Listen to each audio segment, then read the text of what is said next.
Bienvenue sur le podcast Challenge Yourself qui vous accompagne vers plus d'épanouissement personnel et professionnel.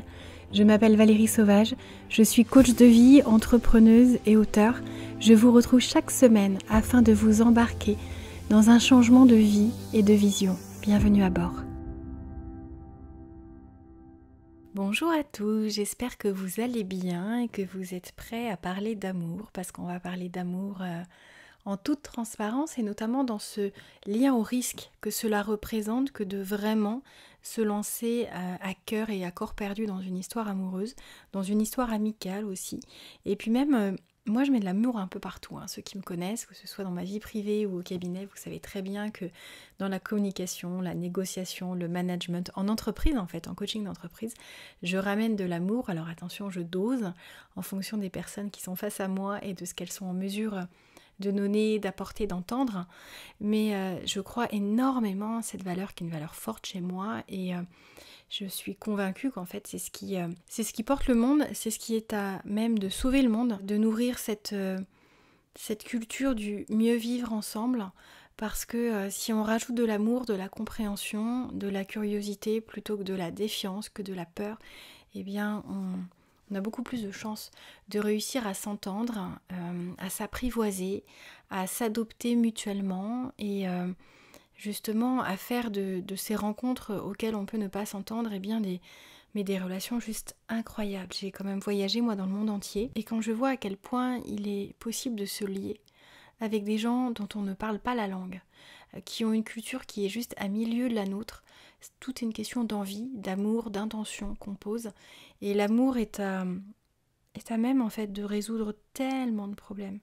Et moi je me suis beaucoup intéressée à la culture bouddhiste notamment, et la notion d'amour y est vraiment centrale, c'est-à-dire que si on arrive à aimer chacun, c'était d'ailleurs le thème d'une conférence à laquelle j'avais assisté, eh bien on arrive à tellement mieux vivre certaines difficultés, certaines sources de conflits, des animosités qui ont pu durer des fois des années durant, quand on arrive à regarder l'autre avec amour plutôt qu'empli d'haine, de colère, de dégoût, eh bien c'est totalement faisable. Alors ça va pas être l'objet du podcast d'aujourd'hui, mais je suis certaine que je ne vais pas tarder à vous offrir vraiment cette approche, ce que j'en ai retenu en fait, cette approche bouddhiste de l'amour, même par opposition à l'attachement, qui est loin d'être de l'amour, mais qui est plus quelque chose qu'on a tendance à confondre et on oublie ce qu'est l'amour, à quoi ça sert, ce qui se joue en fait derrière ce mot si fort,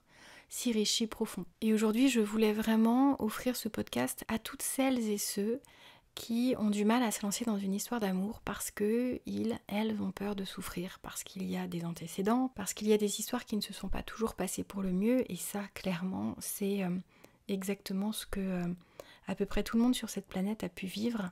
Je crois que quelqu'un qui vous dit qu'il n'a jamais été malheureux en amour, qu'il n'a jamais été quitté, c'est où il a 5 ans et demi, ou alors il vous ment, au sens où c'est tellement facile, tellement courant d'aimer quelqu'un et de ne pas être aimé ou de ne pas être aimé autant en retour. Et on ne le fait pas dans une notion, quand j'utilise le mot retour, on ne donne pas son amour en espérant en recevoir. Mais quand on aime quelqu'un et quand on est aimé également par cette même personne, là on passe à un tel niveau, à une telle profondeur de fusion, d'échange, de complicité, d'intimité possible, que ça prend toute sa dimension. Et est-ce que c'est un risque en fait d'aimer ? Je pense que évidemment il y a un risque parce qu'on se donne, parce qu'on se montre, on se dévoile, on pose les cartes sur la table et on explique qui on est. Alors en tout cas, j'espère que vous arrivez à être vraiment authentique. Moi, j'ai pas toujours réussi à l'être. J'ai passé des années à essayer de plaire à ceux dont j'étais tombée amoureuse. Je pouvais adopter de nouveaux loisirs, je pouvais m'intéresser, en fait, je ne mentais pas sur le fait d'aimer ces loisirs, mais je m'y intéressais très très vite pour rentrer dans le même univers que l'autre, pour essayer d'avoir ma place, pour essayer justement de pas montrer ou de créer un fossé. Et des fois ça me plaisait, des fois c'était des découvertes très sympas, d'autres fois beaucoup moins, et quand on est dans une histoire en tout cas dans laquelle on est complètement investi, quand ça n'est plus de l'ordre du rationnel, quand on est vraiment fou, amoureux, et moi je l'ai été un certain nombre de fois. Je pense même que j'étais amoureuse de l'amour, je rêvais que de ça, vivre ce genre d'histoire. Et j'ai eu la chance d'avoir connu ça à plusieurs reprises dans ma vie, et je pense que effectivement c'est un risque, parce que quand ça s'arrête, parce qu'évidemment le plus gros des risques dans l'amour, c'est d'aimer d'une part. J'ai dit le plus gros, je vais vous dire les deux plus gros, c'est d'aimer d'une part quelqu'un qui ne nous aime pas, ou d'aimer quelqu'un et qui un jour lui ne nous aime plus. Et une histoire qui se termine parce qu'une relation à deux, eh bien ce sont des décisions qui se prennent à deux, et on ne contrôle pas l'amour en fait. L'amour ça va, l'amour ça vient aussi et ça peut repartir. Et on ne le contrôle pas, et qui est coupable de ça? Souvent, moi, je vois des clients qui viennent me dire « Mais qu'est-ce que j'ai fait? J'étais pas à la hauteur, j'étais pas assez bien pour lui, j'aimerais travailler pour essayer de le reconquérir. » Et en fait, l'idée, c'est surtout pas de devenir cet autre que l'être aimé essaye de modeler. C'est comprendre ce qui se joue. Pour être amoureux, pour aimer quelqu'un, ce qu'il est important de comprendre, c'est que ça ne peut pas se faire sans une vraie rencontre. Une rencontre à un moment qui a toutes ses chances de fonctionner. C'est-à-dire que si vous rencontrez quelqu'un alors que vous êtes déjà en couple et que vous êtes amoureux, amoureuse, fidèle, eh bien l'autre peut juste être un individu, une personne absolument exceptionnelle dont vous auriez pu tout à fait tomber amoureux ou amoureuse si vous aviez été dans une autre situation de couple. Mais si vous vous en tenez à vos valeurs et que vous n'en dérogez pas, l'autre peut tout à fait se remettre en question, se disant mais en fait je n'ai pas de valeur si il ou elle n'est pas séduit ou séduite. Et en fait, ça n'a rien à voir. C'est-à-dire que des fois, on a tendance à rechercher la valeur que l'on a dans le regard de l'autre. Et ça, c'est un piège énorme, au sens où qui est cet autre pour avoir plus d'objectivité sur la valeur que l'on a alors qu'il ne nous connaît pas aussi bien que l'on se connaît. Alors évidemment, on est en lien non-stop avec nos qualités, mais aussi avec nos défauts, et ça, on en est souvent moins fiers. Et on se dit, mais en fait, avec tous les défauts que j'ai, que je me connais, qui pourra m'aimer? Eh bien, vous savez qu'en fait, vous êtes humain, et que l'autre dont vous pouvez tomber amoureux ou amoureuse est exactement pareil. C'est-à-dire que vous allez voir au départ énormément de choses qui vont vous séduire, et peut-être très vite aussi.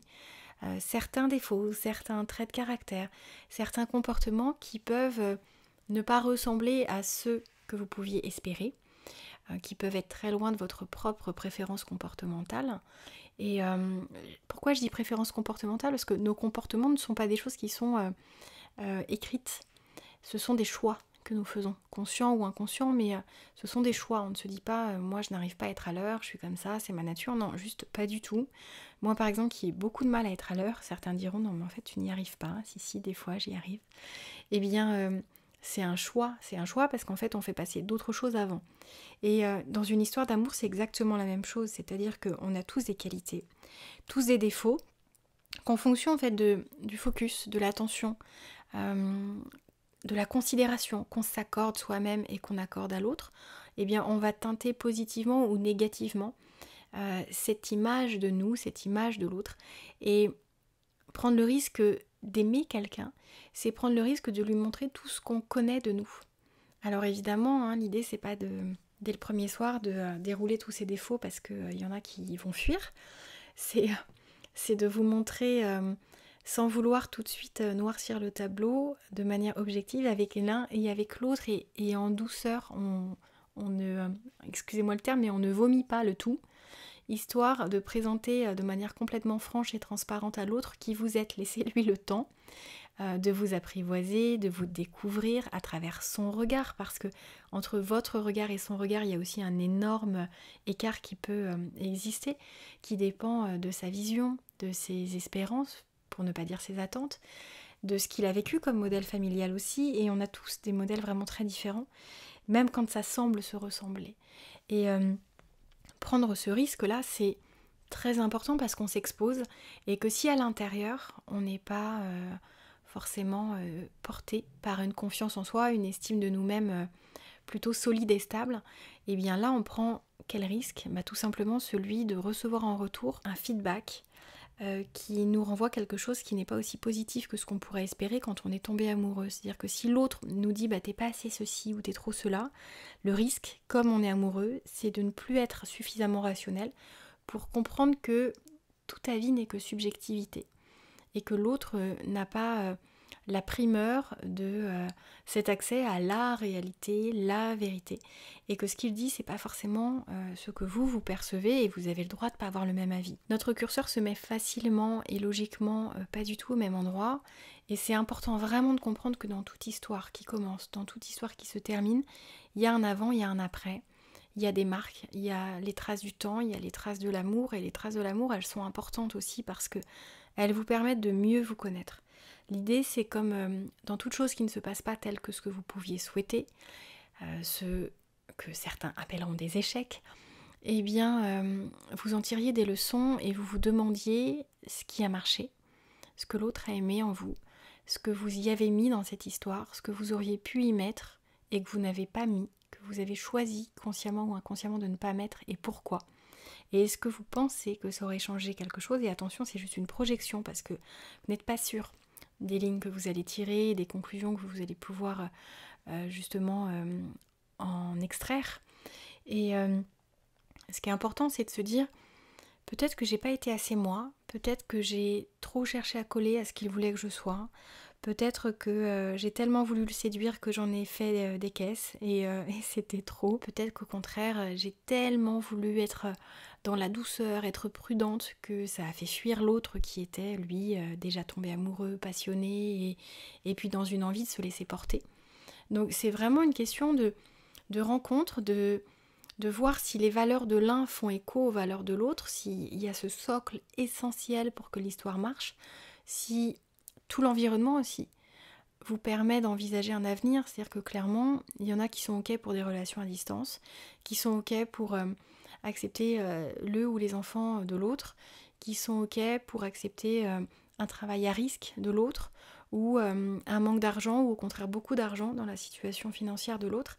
Et tout ça, on a beau dire, ça rentre en ligne de compte parce qu'on a beaucoup de croyances, et que nos croyances, elles font écho à toutes nos peurs, et que clairement, s'il y en a quelque chose qui nous fait trop peur, notre inconscient, il va nous dire de freiner des cas de fer. Et même si le cœur y est, la tête va nous trouver un milliard de bonnes excuses pour ne pas nous investir dans l'histoire, pour projeter tout de suite un scénario catastrophe. Et plus on va se concentrer sur cette peur-là, et plus on va nourrir certains éléments qui risquent de nous amener à ce résultat-là. Un petit peu ce qui se passe quand on a peur de perdre l'autre dont on est tombé éperdument amoureux, et on se dit, oh là là, si je le perds, ça va être juste terrible, je peux pas. Donc il faut que je fasse tout ce qui est en mon pouvoir pour éviter que l'autre me quitte, que l'autre soit séduit ou séduite par quelqu'un d'autre.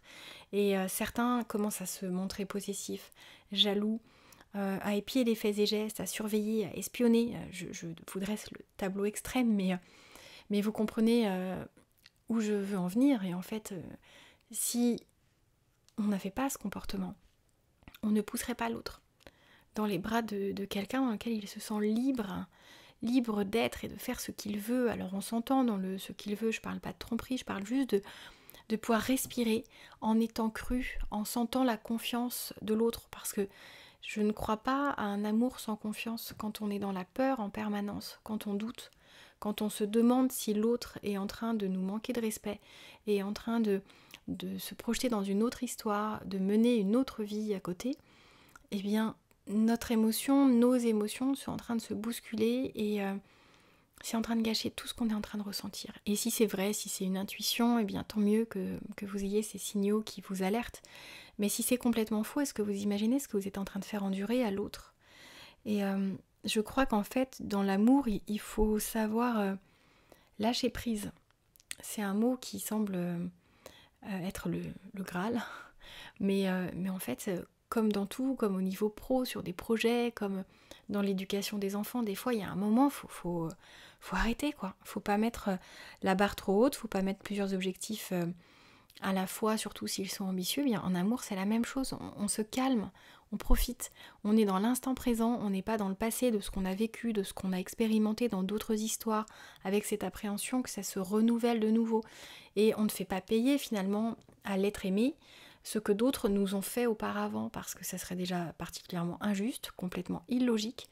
Et quoi de mieux que de ressasser le passé et vos histoires avec vos ex pour perdre l'être aimé aujourd'hui. Et c'est pareil, n'allez pas trop vite, ne vous projetez pas trop vite, et essayez de vous aligner sur quelque chose qui fait sens pour l'autre. C'est-à-dire que au bout de 3 semaines, on commence pas à se projeter avec la maison, les enfants et le chien. Enfin, ça peut être un délire d'un soir, mais je veux dire ce type de rêve, pas l'histoire.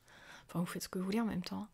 Mais du coup, on y va mollo, on essaye vraiment d'être dans l'instant présent et de se dire qu'aimer l'autre, qu'être dans l'amour, que d'expérimenter ça, de le vivre, de donner son amour et d'avoir la chance, qui n'est pas une chance au sens hasard et vous ne le méritez pas, mais d'avoir cette joie, ce plaisir d'expérimenter ça, eh bien c'est quelque chose de tellement incroyable qu'il serait dommage de gâcher ça en n'étant pas dans la bonne temporalité, en étant trop dans le passé, déjà trop dans le futur, et en oubliant ce qui se joue là, maintenant, à l'instant, à la seconde, à la minute.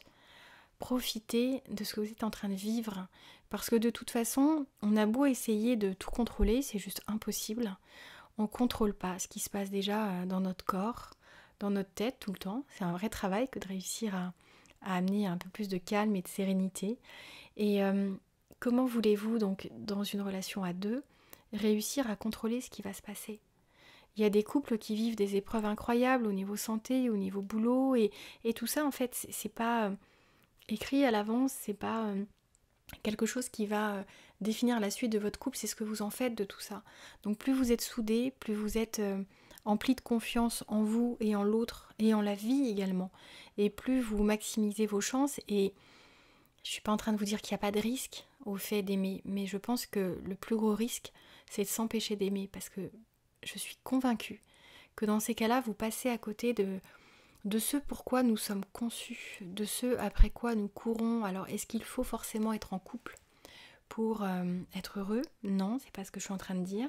Je suis juste en train de dire que l'amour sous une quelconque forme, amicale, l'amour d'une mission, l'amour d'un loisir, l'amour dans une relation amoureuse, c'est quelque chose qui fait vibrer l'intérieur, qui nous fait passer à un autre stade en fait, qui nous fait franchir tellement d'étapes d'un coup, et c'est tellement soudain. C'est un peu comme une fusée d'Elon Musk qui, au lieu de se cracher, monte, s'élève, et c'est juste dingue. Et pourquoi s'en priver par peur que ça se passe mal en fait ? Dans ces cas-là, on ne fait rien. C'est-à-dire qu'on ne monte pas dans sa voiture de peur d'avoir un accident, on ne passe pas un examen de peur d'échouer. En fait, vous voyez, je peux vous faire une liste extrêmement longue. Heureusement que les chirurgiens prennent le risque de nous opérer quand on a besoin. Heureusement que nos parents ont pris le risque d'avoir des enfants, alors qu'on sait très bien que beaucoup d'enfants peuvent naître avec des handicaps quelconques.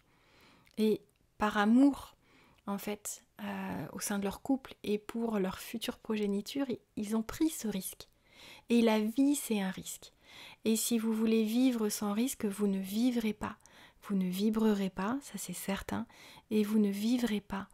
Vous serez juste dans un quotidien de jours qui se succèdent. Et encore une fois, je ne vous dis pas que quand on est célibataire, c'est ce qu'on expérimente. Je vous dis une vie sans amour. Une vie dans laquelle on ne veut pas donner son amour, dans laquelle on ne veut pas recevoir de l'amour. Il y a des personnes qui, dès qu'ils vont être dans une relation qui commence à trop bien marcher, où ils commencent à se rapprocher, à sentir que la complicité, l'intimité commencent à faire partie de l'équation, eh bien s'enfuient, partent, ne se sentent pas prêts, se trouvent un milliard d'excuses, ou commencent à trouver des défauts à l'autre, à cet autre qu'ils aiment déjà, mais ils refusent de le reconnaître. Eh bien ce sont des personnes qui, encore une fois, consciemment ou inconsciemment, se privent du plus beau des bonheurs, un bonheur qui est totalement gratuit, qui fait tellement de bien.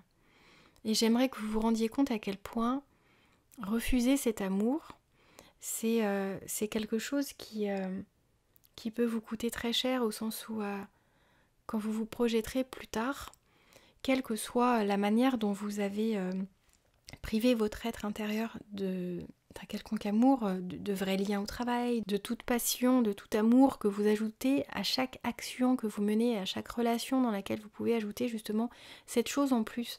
Parce qu'on peut vivre tout type de relation amicale, professionnelle, sentimentale, allez, en surface, on peut le faire. On peut donner l'impression, on peut dire je t'aime, on peut l'exprimer de tellement de manières possibles.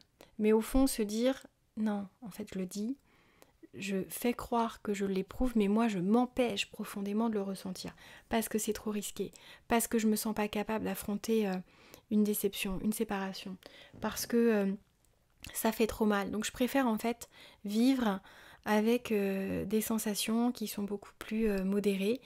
Eh bien, vous faites ce que vous voulez, vous êtes libre, je ne suis juste là pour peut-être pour créer des déclics, pour vous permettre de vous questionner, pour vous demander ce que vous voulez vraiment et de quoi vous vous privez, ce qui se joue, ce que ça vous coûte en fait, de vous priver de tout ça. Parce que quand on aime, alors, moi je vais vous parler de mon cas, j'aime, alors j'ai toujours été une amoureuse en l'âme. Je crois que la première fois où j'étais amoureuse, je devais être en grande section et je m'en rappelle encore, j'étais amoureuse pendant 2 ans du même petit garçon. Et puis après, quand j'étais plus âgée, ado, etc., moi c'était débordant, l'amour que je ressens, c'est pas à moitié, je suis sincère, je m'implique. Ça fait partie de mes caractéristiques, de mon choix comportemental, j'avoue, c'est un choix. Et je ne veux pas doser ça. Bien sûr, ça m'a fait mal, mais tellement de fois, j'ai été tellement malheureuse. Mais j'ai été aussi extrêmement heureuse. Et pour rien au monde, toutes ces histoires qui m'ont rendue extrêmement malheureuse, j'aurais voulu ne pas les vivre pour échapper à cette douleur. J'ai préféré les vivre, tellement c'était fort, quitte à endurer la douleur que j'ai connue après. Et on est tous capables d'encaisser ça, et ça nous rend plus forts, et ça nous met aussi en contact avec ce qu'on veut, ce à quoi on dit oui, ce à quoi on dit non, ce dont on ne veut plus. Et ça affine la qualité de la relation qu'on fera naître après. C'est-à-dire que quand on voit qu'on n'a pas mis ce qu'il fallait, peut-être qu'on n'a pas accordé assez de temps à la relation, qu'on ne s'est pas montré tel qu'on était réellement, eh bien ça nous permet de nous en rendre compte. Je pars du principe que quand ça se passe pas au mieux, l'idéal c'est d'en tirer une leçon, pas de se remettre en question ou de culpabiliser, c'est pas du tout ce que je suis en train de vous dire, mais justement de se dire, bon alors, ça s'est pas passé comme je le voulais, en quoi j'ai pu d'une quelconque manière y contribuer, encore une fois en étant le plus empli d'amour à son égard et de compassion et d'empathie pour pas s'auto-saboter, mais pour quand même se dire, pour éviter que ça se passe comme ça à l'avenir, peut-être que je pourrais jouer ça différemment, peut-être que je pourrais faire attention à mes propos, peut-être que je pourrais laisser un peu plus de place à l'autre, parce que pour moi l'amour, c'est laisser la liberté à l'autre d'être qui il est, c'est lui laisser la possibilité de se montrer tel qu'il est, de grandir ensemble, de se soutenir, de se porter si l'autre le souhaite en fait, d'être là, d'être comme un pilote et un copilote qui font équipe et qui deviennent plus forts à deux parce que ils ont une vision qui est enrichie de l'autre. Et on n'est pas là pour être dans un combat sur qui a le pouvoir, qui décide, qui fait quoi. Et pas là non plus pour demander à l'autre de nous aimer là où on n'arrive pas à s'aimer soi-même. Parce que ça serait un poids beaucoup trop lourd à faire porter sur les épaules de l'être aimé. Il n'est pas là pour ça. Personne n'est là pour ça, ni nos parents, ni nos enfants. Enfin, on a cette responsabilité et je ne cesse de le rappeler. C'est-à-dire que nous sommes responsables de l'amour que nous entretenons et alimentons à notre propre égard. Et si on n'y arrive pas tout seul, on se fait aider. On ne se fait pas aider pour que les autres nous aiment. On se fait aider par d'autres personnes pour réussir enfin à s'aimer, à se rendre compte de la valeur exceptionnelle qu'on a. Parce qu'on est tous quelqu'un d'exceptionnel. Certains en sommeil. Vous allez me dire, non, j'en connais qui ne sont pas exceptionnels. Mais en fait, est-ce que vous ne vous êtes pas juste focalisé sur des choses qui vous agacent en oubliant le reste et puis du coup ça s'est cristallisé et l'autre à force d'être vu comme le méchant, eh bien il se comporte comme tel. Enfin c'est un espèce de cercle vicieux. Mais en tout cas, je sais que je vous fais un peu un podcast hyper long parce que l'amour, j'adore en parler et ce que j'aimerais que vous compreniez, c'est s'il vous plaît, ce risque, oui, il existe. Comme tous les risques que vous prenez à longueur de journée et que vous prenez quand même.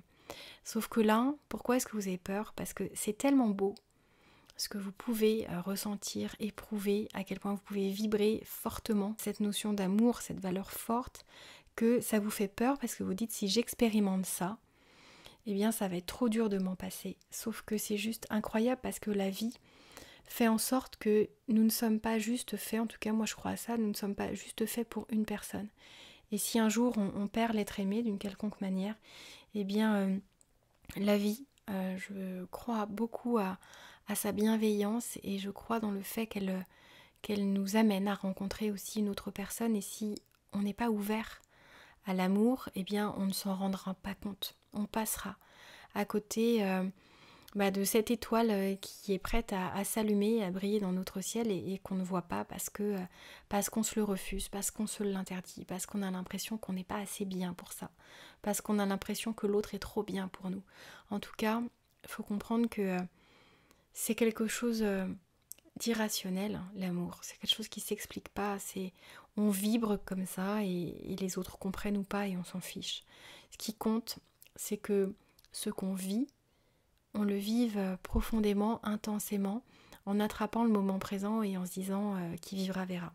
Alors j'espère que ce podcast vous aura plu, qu'il vous donnera envie d'aimer, de distribuer un peu plus d'amour même au quotidien, sans parler, encore une fois je l'ai dit à plusieurs reprises, mais je parle pas que de relations amoureuses, je parle du fait d'aimer les autres, de leur apporter tout ce qu'on peut apporter dans une relation, de faire du bien autour de soi.